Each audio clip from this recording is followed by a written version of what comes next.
The Mars Polar Lander and Mars Climate Orbiter missions failed. We had to get back in the saddle. We had to get something landed on the surface of Mars. I thought it was honestly like a crazy idea given the amount of time that we have. The probability of failure was unacceptable. Engineers don't like designing when there are too many unknowns. They fooled me into taking this job, saying that, oh, it won't be that hard. It's a reflight of Mars Pathfinder. You have all the pieces there. We knew it would be a challenge, but I don't think we adequately assessed how difficult it would be. I think in the back of your mind, you're always prepared for anything to happen, but this wasn't one of the places that we thought something would go wrong. Come on, man. You don't put a system like this on a major spacecraft like this at the last moment. The trouble is, it's great on paper, but until you put it out there and test it, you really don't know what you have. You know, I've told my people that in terms of my top 10 list of worries, the first 3 are schedule, schedule, and schedule, and there's nothing in 4th place. I came to the realization that the heritage wasn't in the blueprints. The heritage was in the people. Our next pass through this, if it doesn't come together, it's an all-go-home thing. It's an over. 6 green board. 5, 4, 3, 2, 1.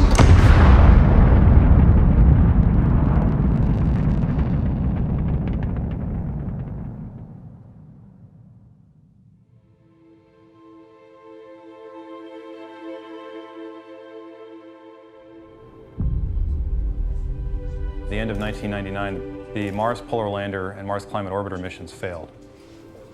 I don't know if you have net punched up, but the numbers reported that they think that the signal may have been due to RFI or something in the front end.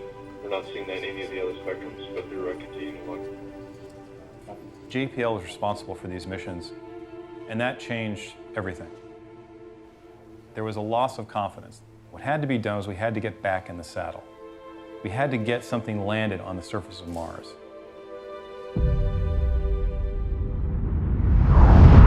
The problem was we didn't have a lot of time. We have to go back to something we know.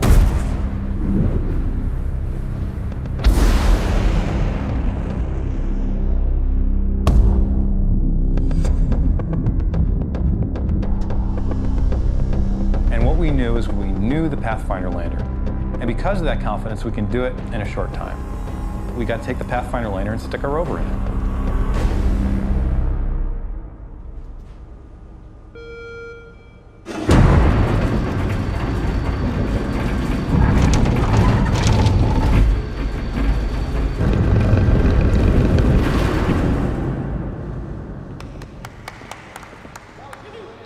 Here we go, 6 pulses for equalization at minus 18 dB. Pulse number 1, 3, 2, 1, mark. We knew at the time we had a 3-year project to go to launch, and that's just very, very tight for a mission of this kind of complexity. And we've been fighting that challenge since the beginning. You worry about, am I got the right plan? Do I really have it figured out? Are we on track? Can we stay on track? I'll briefly go over launch, cruise, and EDL, and just give you an idea of how the downlink process works during those phases. I'll spend a lot more time on surface, specifically the tactical downlink process. I'll also talk a little bit about a couple key additional requirements for Red Rover Goes to Mars. You start getting into this cycle of things changing just a little bit here and just a little bit there, and all of a sudden the mass got heavier, and so other things had to change. Your design heritage, the blueprint, I use the phrase that I will never use again because no one will believe me, is build to print. I said, we will take the Mars Pathfinder lander and build to print. We will take the blueprints and we will send it to the machine shop, build these same things again, and that will be the shell that we land in. And then we just have to design this rover that fits inside. That build to print concept is the one thing that was completely wrong. Message here is if you see something that you don't like in the MER mission system design, I'm one of the people you can blame.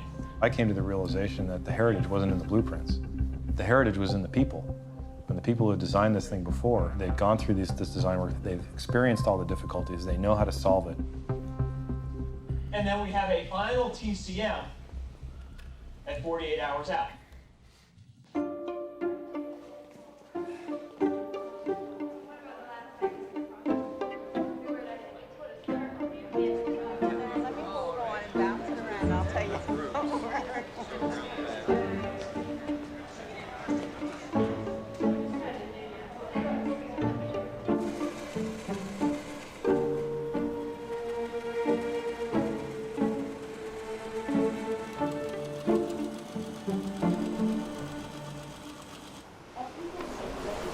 tell us these only weigh 40 pounds, but they feel like 100.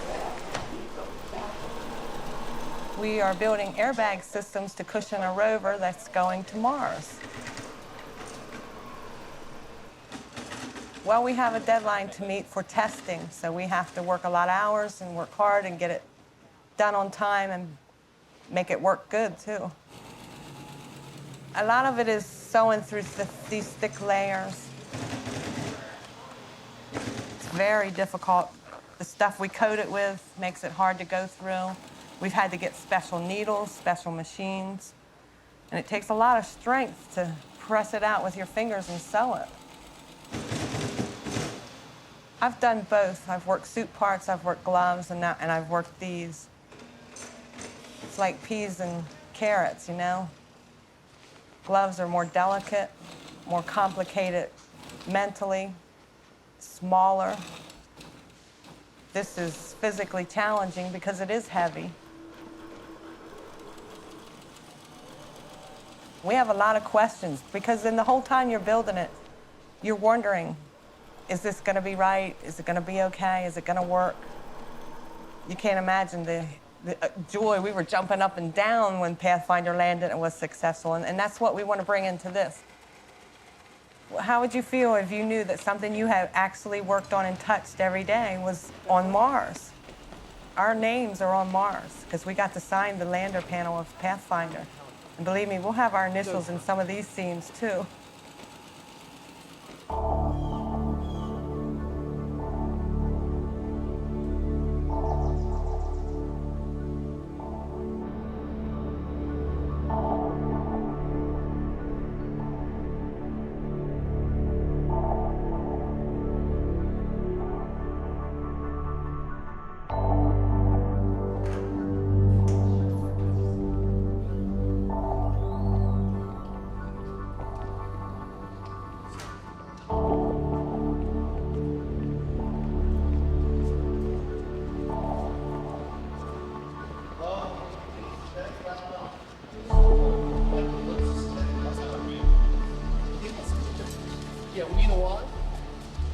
Been hit a lot. I mean, seriously, no. These things lose a little of their edge.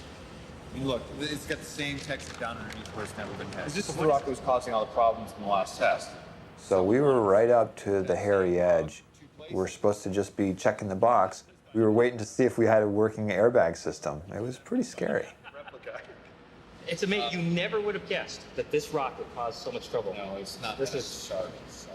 They fooled me into taking this job, saying that, oh, it won't be that hard. It's a reflight of Mars Pathfinder. You have all the pieces there. Put it together again, it'll work. And every single last darn piece on that entry, descent, landing system had to be redesigned, sometimes almost from scratch. So we're using the replicant drop for this first drop. MER as being this heritage, this build to print. You never get to do that.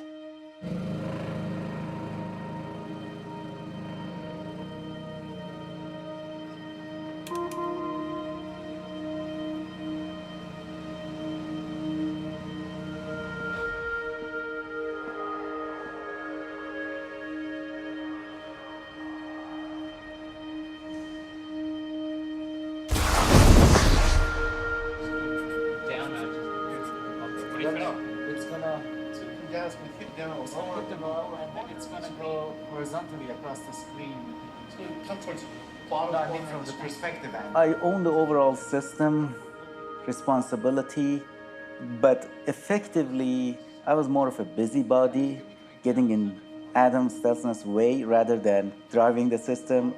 I wanted to see firsthand and understand the challenges. And sometimes you can't really understand it unless you're there on site and seeing all the debates that bring out those subtle nuances of the design that you do not hear any other way.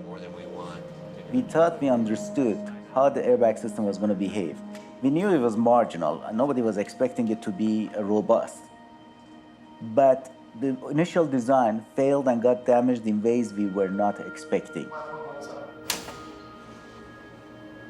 45 seconds. 4 seconds. 3 seconds. 2 seconds. 1 second. Release.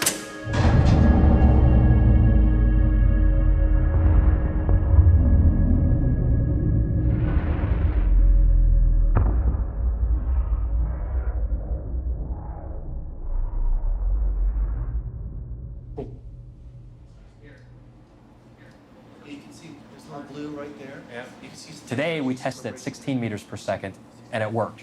I would say that, on one hand, we have good reason to be excited, but on the other hand, it was expected to work at 16 meters per second. We didn't expect this one to fail. Wow. It's like a movie. Yeah. Yeah. Reminds me of Blade Runner. Yeah. Yes. I remember that scene. Resolve.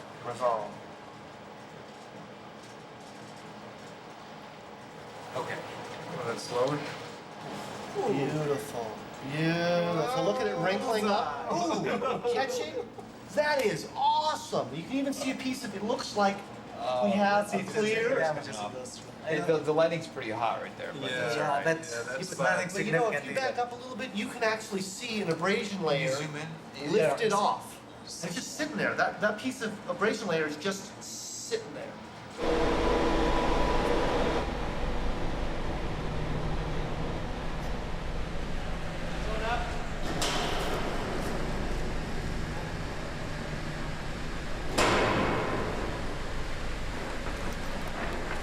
What we've got here is what we're calling classic airbag damage, where the outermost layers are there as sacrificial elements to protect the bladder layer. It's a lot like a bulletproof vest. It gets torn up and you tear the outside part, the outer layers of the vest, and you protect the user on the inside. In this case, it's the airbag and the lander.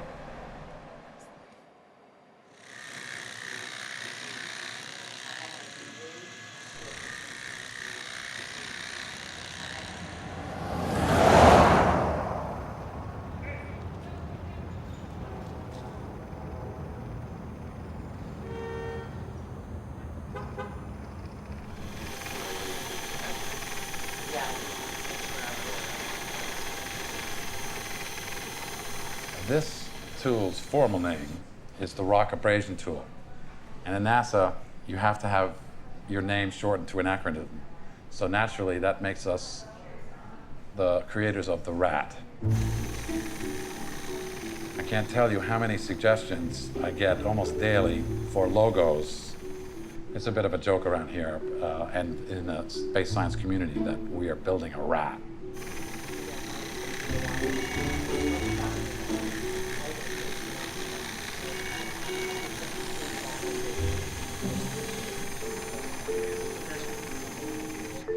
One of the biggest issues facing us is the dust skirt. To prevent the dust from coming out, perhaps billowing up, and damaging the other instruments. However, it's a very slow-moving drill and only sends up small wisps of material into the air. We don't like the skirt. It's almost as like you're saying, okay, we want to eject the dust from digging this hole so we can look in, but we're building a cover right around the hole at the same time.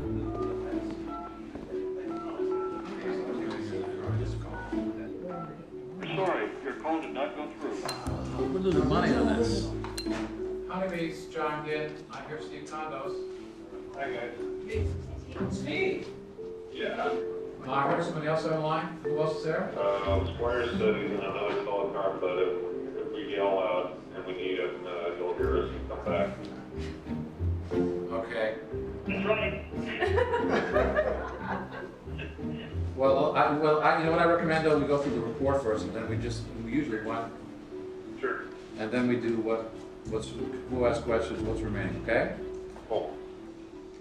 There was a discussion that perhaps got a little persnickety because the PI on the telecom said, no, we have to keep the skirt in place and perform yet a whole nother round of tests. But I haven't heard anything from Honeybee saying that they were going to do that. Well, I question why bother doing that? We don't know what the skirt does at these different angles. We don't know what happens without the skirt at these different angles. This whole thing has been sufficiently counterintuitive to me from the get-go that I'd rather see tests if that's what's going to happen. Now, wait a minute. Trying to sell the idea of getting rid of the skirt is going to be a lot easier if you can show that, hey, this thing creates the skirt actually hurts things quite a bit. Yeah, where does the dust go? How fast what velocity does it fly off at? Which direction is it going to go, etc.? I mean, does it fly off in a sheet, a cone? Well, that we agree we're going to test completely thoroughly. I'm just questioning continual testing with the skirt, that's all. I just didn't quite understand why that should be so extensive. We'll do it. End of discussion, okay? From their perspective, I understand, their instruments, they're worried about them, so we'll do it. We have a skirt and want that mostly inside the skirt. If you don't have a skirt, then I'm happy as a clam. However, engineers don't like designing when there are too many unknowns.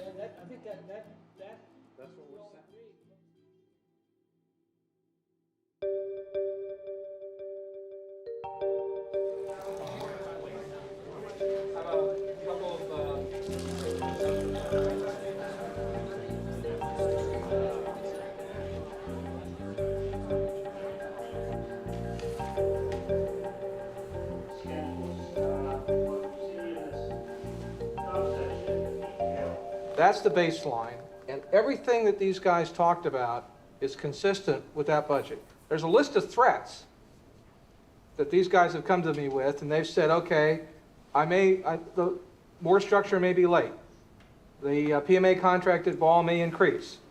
The flight software workforce may stretch to the right, et cetera, et cetera, et cetera. And I've added all those threats up. They're in the category of everything we can think of that can go wrong. Although Farouz would argue that we've made that claim before and we haven't thought of everything.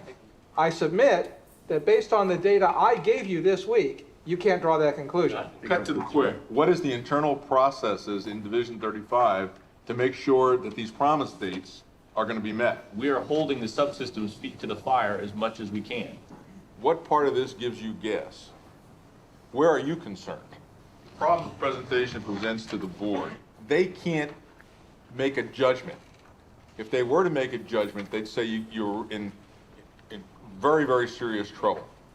Come on, we're not done with this review yet, okay? I mean, we understand that problem. And if you want us to compress the story into 1 hour, we can do it. That's not going to work here. I mean, clearly, he does not shift his need date to the delivery date just as a matter of principle every time it happens. We go through a very long process of trying to push back on the subsystems. The procedures have got to be more self-contained. John's right. We got to clean it up. Mechanisms and peripherals, ACS, for example. We are hardware and software constrained big time, and so there are probably some things we can do. There's always something you can do, but a lot of it tends to be non-critical path activities. We have to go to some Lousy sites. We've had the whole mission's been around follow the water. That's what we've had that objective right from the start. Right. But if we go out into the middle of Elysium, we've lost that. We've lost the main objective, the main sort of theme of the mission. So it's an important issue. For those of you who haven't been in this process before, and Ray knows well, you don't put a system like this on a major spacecraft like this at the last moment. There's this tension that exists between the engineering team and the scientists. The engineers want success. And in order to assure success, they have to be very conservative people. The landing system is very fragile in the presence of sustained winds. If those sustained winds go above a certain level, that the landing system, the airbags and stuff cannot do the job. And so that's another point that says that even if you don't believe the models, you better be wary of what they're saying. And that actually changes the site selection criteria. That's the bottom line. That's right. You're seeing a much greater concern over winds than we even considered going in. But the way we started this was you have to certify the site as safe first. Mm-hmm. So I don't think the project will not recommend that we land in an unsafe site, regardless of the science objectives. How do you define safe then? That's what we're struggling with. The struggle part is the uncertainty on your definition. Right. Exactly. That's exactly right, Roger. There will always be an engineering judgment component to it. It's not black and white. You can probably imagine two partially ordered sets. One from the scientific point of view, these are all great, these are in between, and these are not any good. And the same thing from engineering. Sure. And you can imagine lining those two up side by side and then trying to decide whether or not there existed a site that was not unacceptable from either point of view. And this was done during Pathfinder, and Gentry was there in the very end. MER is more complex because there were so many more data sets that you could throw at the problem. We have 2 orbiters that are going around Mars that we can direct to take pictures at target locations. So now it's much more involved. You're actually acquiring the information while you're in the decision-making process, while you're building the spacecraft, while you're worried about what the spacecraft can actually do and what sort of site it can and can't land at. Excuse me, in terms of distant views and relief, clearly there's an issue here. But what that hematite deposit looks like on a centimeter to 10 centimeter to meter scale, nobody in this room knows. It could be wild, it could be weird, it could be very, very strange looking. But we also heard from and let me just follow that up. Pathfinder was just as dull and boring from an orbital point of view, and we landed, there were some hills there that people got pretty excited about. I think the uncertainty on this category, Matt, might rival the uncertainty on the winds. How could that be? Scientists trying to judge what the public likes. I think you can explain this one to the public. No way. It takes you 90 days to explain that to the Oh man, if I explain Pathfinder to the public, I can explain hematite to the public. This is under the public. No. Wait, it was under the public category. But it's a separate issue. Like 15 seconds. We have a landing site where that category is not green. I think we have a real problem. Yes. So. But remember, the dynamic range is going to get open. There may be some that have reds here. The question I'm having is, what is the meaning of that row? And what is the meaning of good diversity? Because you can have so much diversity that you don't know what the hell you're doing. Let's go on. Let's leave it and see if it comes to help later. But should I put anything in the comments side about what's working on? Yeah, who thought this up?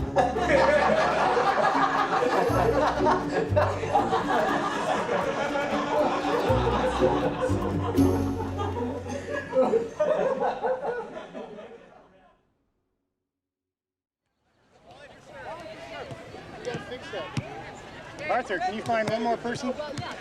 We need another person for this thing. They lost one. So the beginning of June of 2002, the year before launch picnic, we are 51 weeks from launch. Last week, the team went out and had a good lunch time and played a little volleyball. The schedule is the big concern on this project. You know, I've told my people that in terms of my top 10 list of worries, the first 3 are schedule, schedule, and schedule, and there's nothing in 4th place. And that's just very, very tight for a mission of this kind of complexity. And we've been fighting that challenge basically since the beginning. So the pressure now is on getting the flight equipment together through the assembly, test, and launch operations phase in order to get ready to go to Florida in March of 2003. They owe us whatever we lose by. Donate. The schedule situation has forced us to expend money at a greater rate than we expected, so we've had to go back to NASA headquarters and ask for infusions of funds. They've been extremely supportive of our requests, and we've gotten everything we've asked for. But in going through that process, you worry about, have I got the right plan? Do I really have it figured out? Are we on track? Can we stay on track?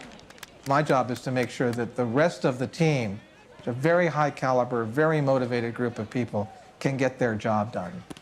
So my job is to get the stuff that gets in their way out of the way. Keep this well-oiled machine running.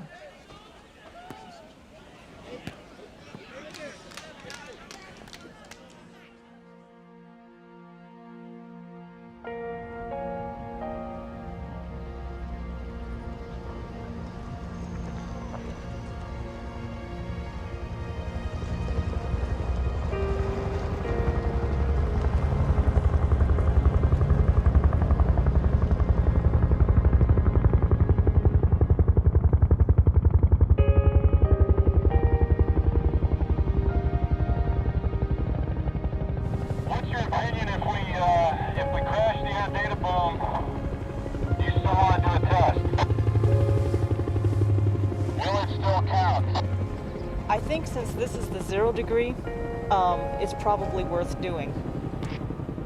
So I've I've got your concurrence that it will count as a test if it doesn't have the air data boom data. Are you questioning whether you're going to get air data boom data? The pilot indicates that we have a very high probability in these gusty conditions that we will smash the air data boom. Yeah, we'll go. We will count it. Got that, we're going.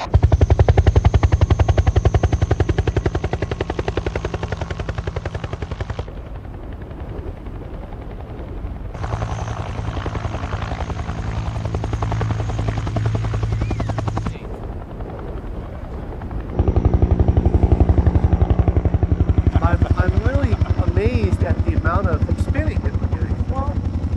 There's altitude at location.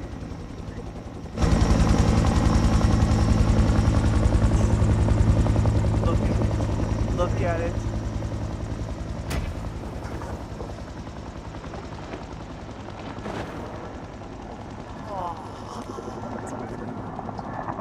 Look at that. That is splendid. Awesome. Awesome. Oh, that's fantastic. That's great.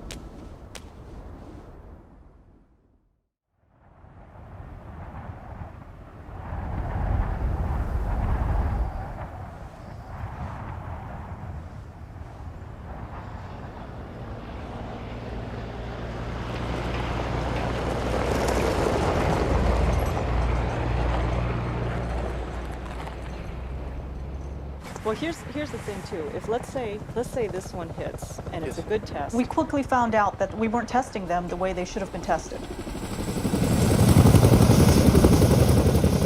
I think in the back of your mind, you're always prepared for anything to happen, but this wasn't one of the places that we thought something would go wrong.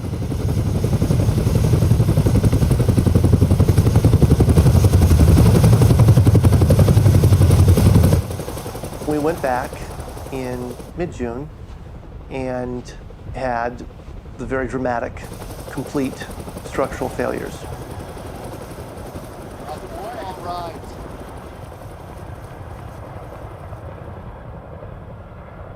We're ready. Looks good. Stabilize, count, and drop. 5, 4, 3, 2, 1.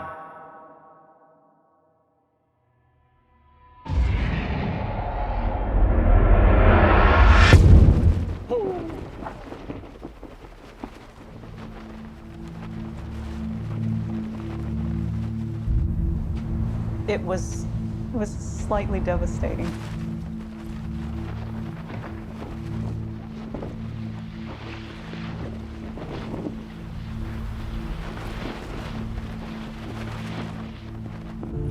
Significant, severe chute damage. Well, the political spin on this is pretty easy. Because this chute did not have any of the reinforcements that we put in to stop just these very kinds of failures, these kinds of failures are not surprising. And that's why we chose to use. You got to remember, these soft goods systems like parachutes or airbags, they are not readily amenable to analysis. The inflation of a parachute is actually a chaotic event. It's a nonlinear, dynamic event, highly driven by the initial conditions of the inflation. In that regard, I'm not surprised or disheartened at all by this. I need to get the right spin on this so that no one else chokes.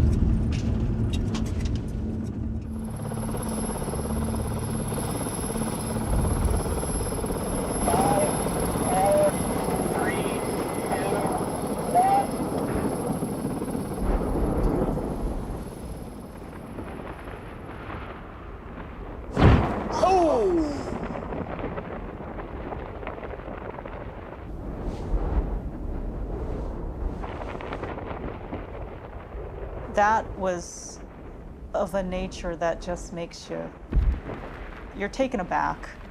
It even takes a day or two to absorb the magnitude of what just happened.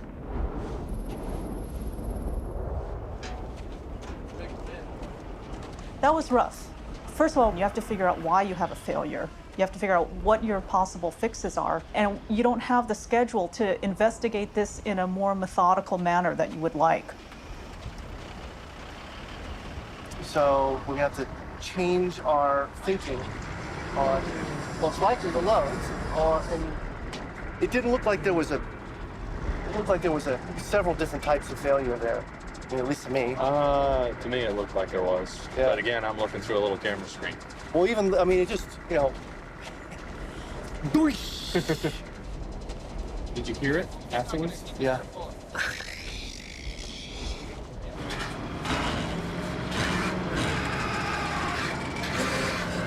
All right. It's coming to you, Dennis. This cone's for you. It's coming to you. The fact that the parachute exploded, not a good thing. Well, yeah, I'd rather have it happen here than Mars. else. Yeah. That's right. Unfortunately, strictly speaking, that chute that just exploded was the chute that we were planning on taking to Mars.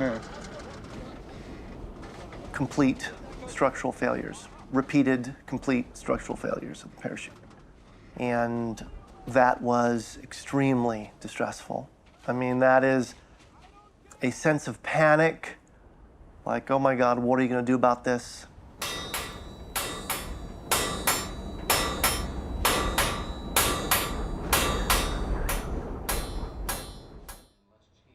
The chute failed in the correct loads.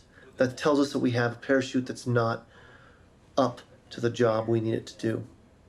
Because we have packed as much parachute as we can into the volume that's available to us, our only recourse in making the parachute stronger is to change the configuration and reduce the band length. The way you make it stronger is you put maybe other webbing or reinforcements or thicker fabric. The net result is that you need more volume to pack that fabric in. We don't have any more volume. It's going to require people to be brave, especially managers to be brave, because the certainty that we have the job done is going to come very late, and that's going to make everybody nervous. Our next pass through this, if it doesn't come together, it's an all go home thing. It's an over.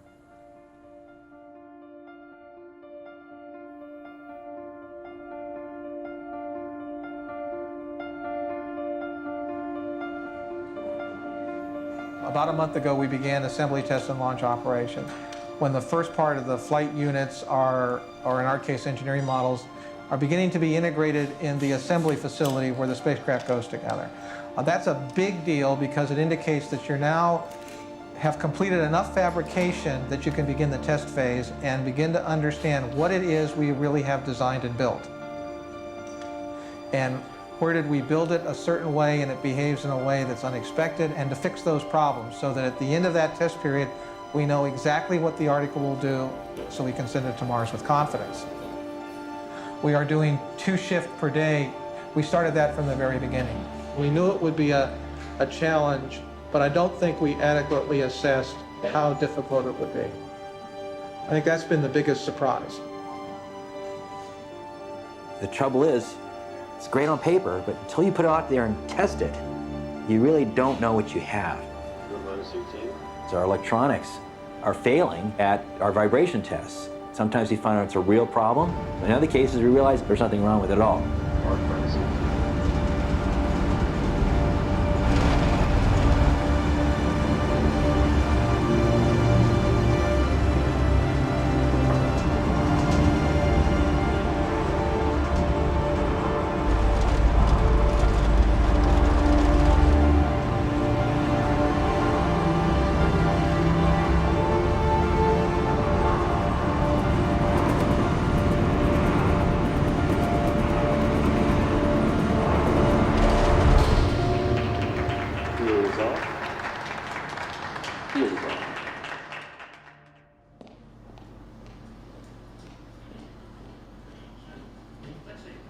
There's 2 camps of assembling and testing the rovers and the spacecraft as a whole.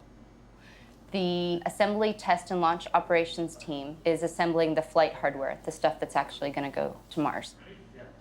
Our area, the integration and test area, has our own lab which is a clean room and a sandbox where we have rovers that we test in the dirt. So we receive one set of electronics, the brains of the spacecraft. And we plug into each connector and make sure that each connector works, and we start slowly building up a spacecraft on a tabletop configuration where then the flight software team can come in and develop the software that they need to operate each of the devices. And then as part of the test team, we start doing higher level functional tests. The other one would verify that we didn't have a short to chassis. I like to think my job was kind of like working in the garage. It was a lot of hands-on, knowing how the vehicle operated or how the vehicle was put together. You're trying to balance all these different groups. People want to use the arm, people want to use the mast and image, people want to use both of those together. At the same time we're testing in our lab, they're putting the real pieces together. It was a lot. I mean, it was a lot of time. It was 3 shifts around the clock every weekend, and there was always somebody in the lab just because things weren't ready yet for us to start testing. And your job is just to make sure that everything works.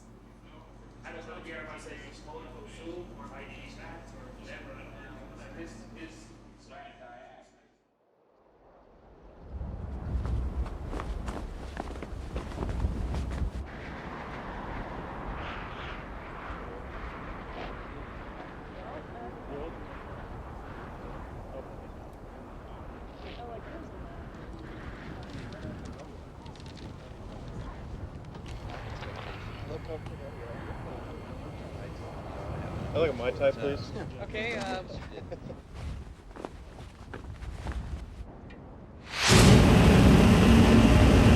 There it is.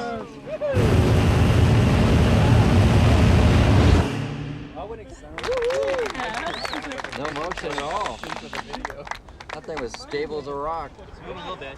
Yeah, that thing just... No stiffening on that at all. Did you hear anything now? Is there anything? How was it, Eric? If you get a gust of wind, the system starts to oscillate, and when you fire your retro rockets, you might impart an horizontal velocity. So you might touch down with a very gentle vertical velocity, but you might be going 30 meters per second horizontally. When we did statistical analysis of that problem for MER, it came out that the probability of failure was unacceptable. So we needed to come out now with a solution to that problem.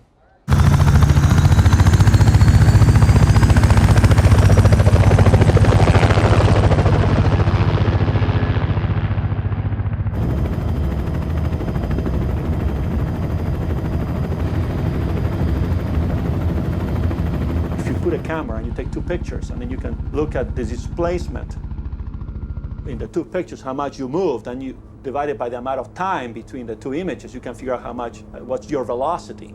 You know, the loss of fixes, were good to us. Hey, this is doable.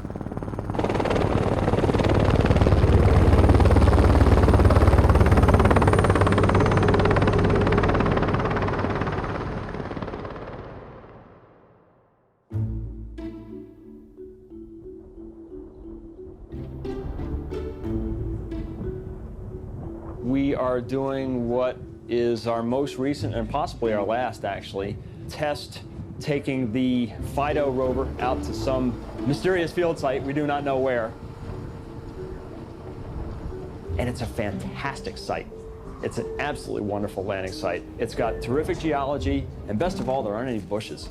Because this rover doesn't like bushes. It's good with dirt, it's good with rocks, it's terrible with bushes, because it's designed for Mars, where there aren't any bushes. Or where at least it would be a real discovery if we found one. We're going to come up with more than you can possibly execute on a drive saw. Okay? What will happen is if we get in there and we find out on the basis of UHF data that we can do remote sensing, but we can't do IDD, then I'll try to get the full set. The point of this test is to train the science team in how to do field geology with a robot that is somewhere else, and using it to simulate the kind of science that we're going to do on the Martian surface with the MER rovers.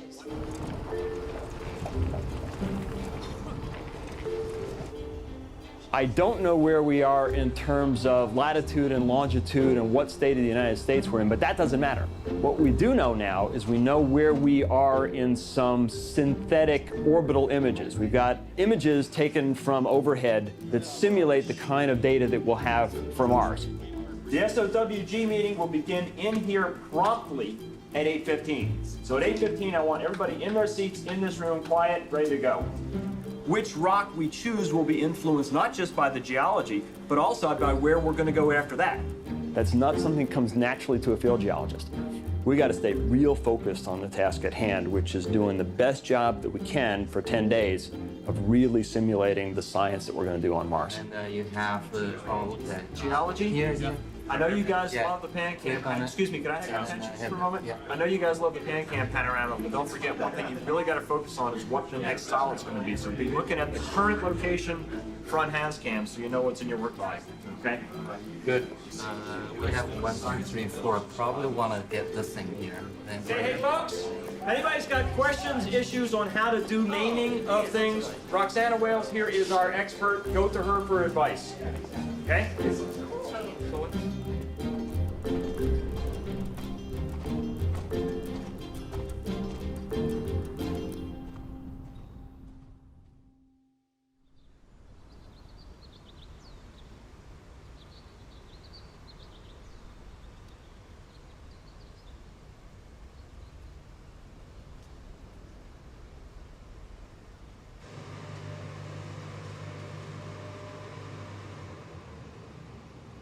But so 17, 18, 19, 3 days of testing. If we really knock them out like the two in a row, yeah, 2 a day. Maybe make wasty, right? Okay. I mean, that's just the only concern is that. Okay, so the other scenario is, then you start asking, But is if it we worth could- even getting 1 or 2 off in that And period? it is. It is. It's worth, look, if 1.6 fails, that's huge. And we have 3 mortars, okay? 3 GGs.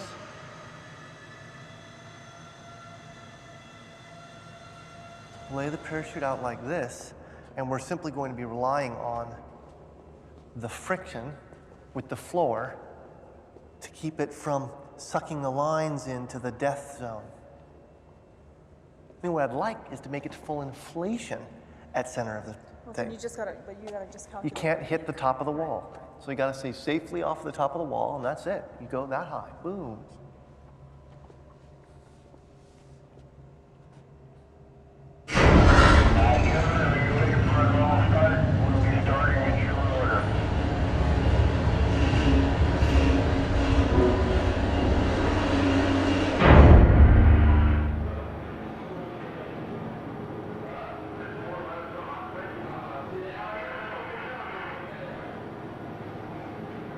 Four, 3, 2, 1.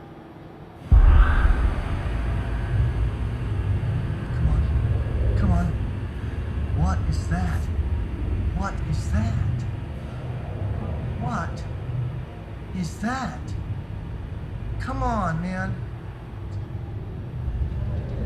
I don't know what it is. What do you think it is? I've never seen that before.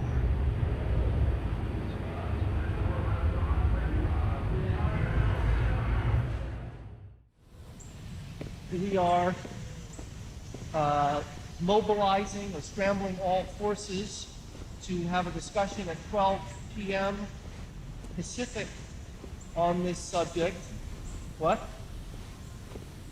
Am I breaking up?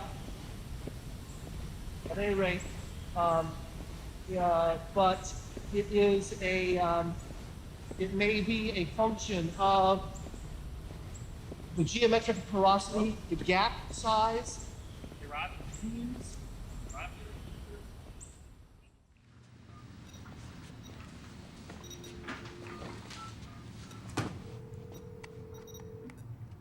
Richie's good. Richard, it's Robin and Trayson and Adam and Wayne is talking to Manning outside, and he'll be in a second. Okay. This is not anything that was seen during Pathfinder or thus far during MER's development. just as a general policy, clamp down on the information until Robin and or I have had a chance to release a press release, essentially. Why are we doing a press release? Oh, and it's not a press release. The emails you receive, okay, that's how information about this drop goes out first. Because I found with the airbag drops that if you make a telephone call, somebody tells somebody else, and they play the telephone game, and by the time it makes it to up the food chain, all the good words have been lost and only the bad words have remained. But this allows you to inform your management before it gets through the grapevine. Yeah, wouldn't you like to tell Pete before Pete somehow found out? Oh, no, I'm going to go tell them right now, but my point is that, you know, I'm more worried, actually it's getting to headquarters that I'm more worried about. That's right. Okay. Okay, because number one, I'd like to come up, I mean, I think it'd be good for us to come up there for that reason alone, is just to talk to Amy about politics of what's going on here. Okay. And that's one of the reasons why I want to come, is just to say, hey, you know, we probably should be with. Here we go, baby. Arm switch on.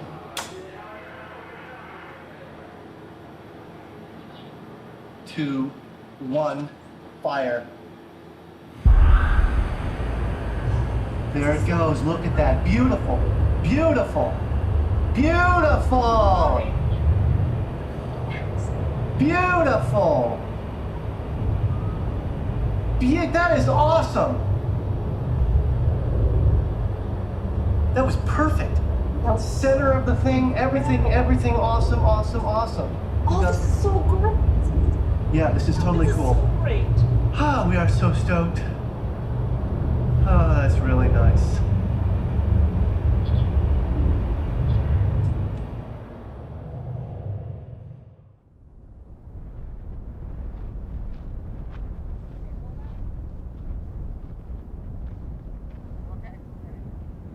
Ten, 9, 8, 7, 6, 5, 4, 3, 2, 1, pull!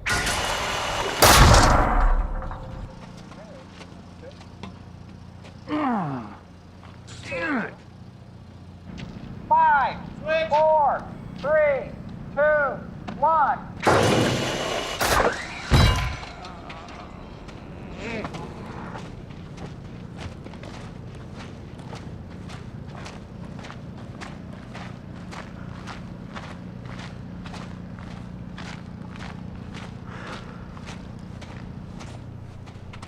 Can we pull the transition through? No. You're a foot shy. 18 inches shy.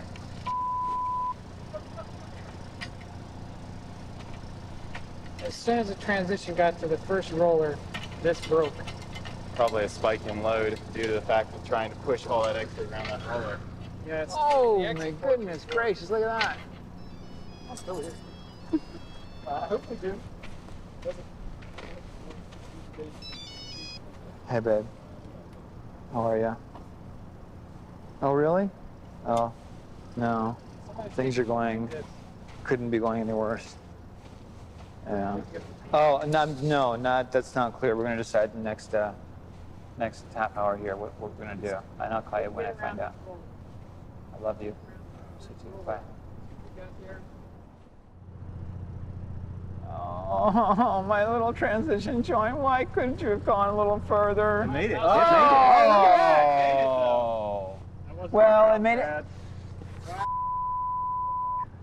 Transition joint made it. That's 104, Brad.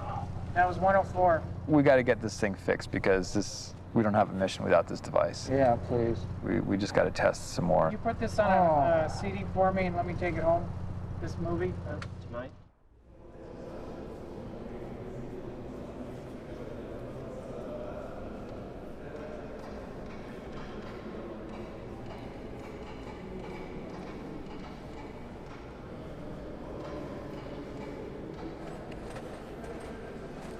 Yeah, just do that then. Okay, let's do that.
Start moving them out, guys, okay?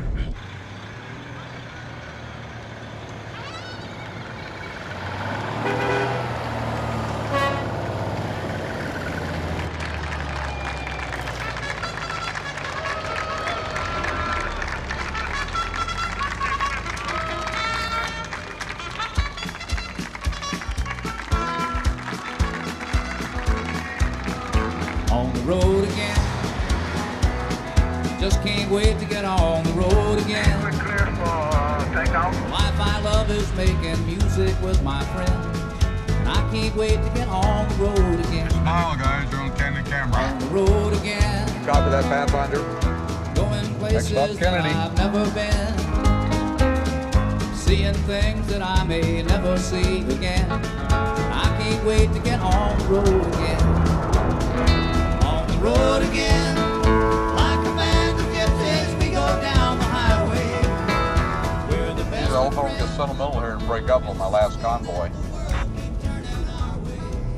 Well, we're coming to an end. We've been about 2,425 miles. We got another 150 miles or so to go, and we'll be finishing up this particular wide load convoy, which will be my last convoy over the 41 years I've worked at JPL, but it's been quite an experience. This is my 19th mission that I've worked on. Of course, the role I also used to play most of the time was a spacecraft test engineer, where I was actually out on the floor doing the electrical integration, putting the things together, and then somehow or another I started picking up doing the logistics part as far as the transportation. So my first trip down here, not convoy, but project, was Ranger 6, and that was in 1962. Things are a lot different down here than what they are now. It's been a real experience. Quite a ride. Couldn't want anything better. And now it's been documented. So I don't have to tell it over and over again. I can show them the video, right? Yeah. How about if we pull all the trucks up just side by side? Think you can do that? I can't wait to get on the road again.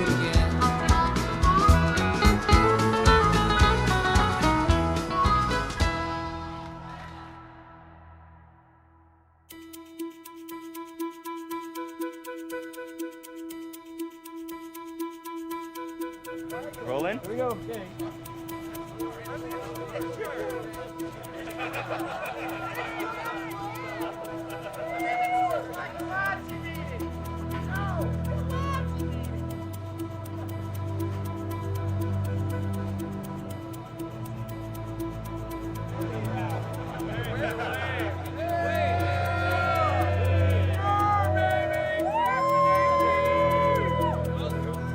ATC 3, main power disable on.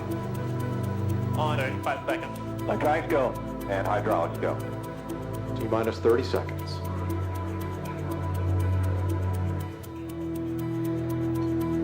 T-minus 20 seconds.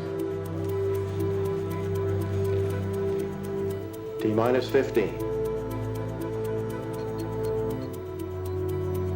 T-minus 10, 9, 8, 7, 6 green board. 5, 4, 3,